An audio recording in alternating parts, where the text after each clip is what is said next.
The chief economic concern so far in the 90s has been jobs. With an eye out for those trying to address that problem, Mike Jensen, our chief financial correspondent, has found a man who's opening up a whole new world of opportunity to thousands of young people. Mike, how you doing? Good morning. Good morning, Brian. Doing fine, thank you. This man is a chef. He's an expert in gourmet cooking, and while he was teaching cooking to young people, it occurred to him that he could take the next step and teach them how to build careers. Go from here all the way to the edge and stop. A French cooking class at Anacostia High School in one of Washington, D.C.'s toughest neighborhoods. These students are developing skills and making contacts that will help some of them get jobs in the food industry. Richard Grausman, a chef and author who trained at the Cordon Bleu School, came up with the idea. I realized that the students didn't really need to learn about food, they needed jobs. These were kids that were about to graduate from high school with no future. Grausman's answer was to create a program called Careers Through Culinary Arts. It began as a pilot project in New York City 3.5 years ago, and now has spread to more than 140 schools around the country. It reaches 10,000 students. Voila. Very good. Tell me about the support that you've gotten from private industry so far in this program.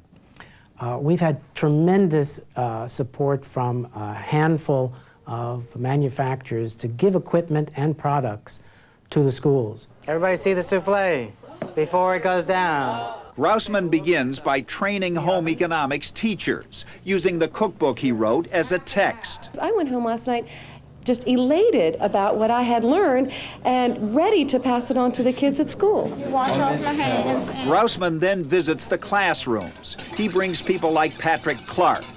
Yes, I'm a chef, executive chef at the Hay Adams Hotel in Washington, D.C., right across the street from the White House. And I have cooked for the president, yes. Do you like your job? Very much so. Clark donates his time. At Anacostia, the program has been a great success. It lets them know that there's something else other than Anacostia and the life that they live now. Great. The goal is a high-paying job as a chef. They can make anywhere from $60,000 to $200,000 a year, you know, depending upon how good they are and how hard they work. At the annual cooking contest, students compete for trips to the Cordon Bleu schools in Paris and London, or scholarships to some of the world's finest cooking schools. $25,000 in scholarships were awarded the first year. This year, it's up to $500,000. And what is this again?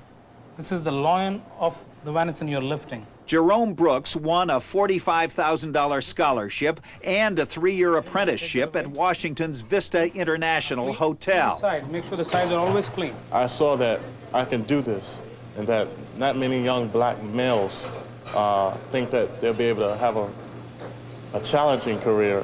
Executive chef RAJEEV SETHI says Jerome is doing well. He has the right attitude to learn the job, and he wants to do it, and we want to train him because it's to both our advantage. Dennis Laster won a scholarship to the French Culinary Institute and then landed a job as night cook at the world-famous Pierre Hotel in New York. Coming here to the Pierre, you know, it's been everything I thought it could be and more. Being a chef is my goal. I stuck to it. And working at the Pierre is giving me all those opportunities I never thought I would have.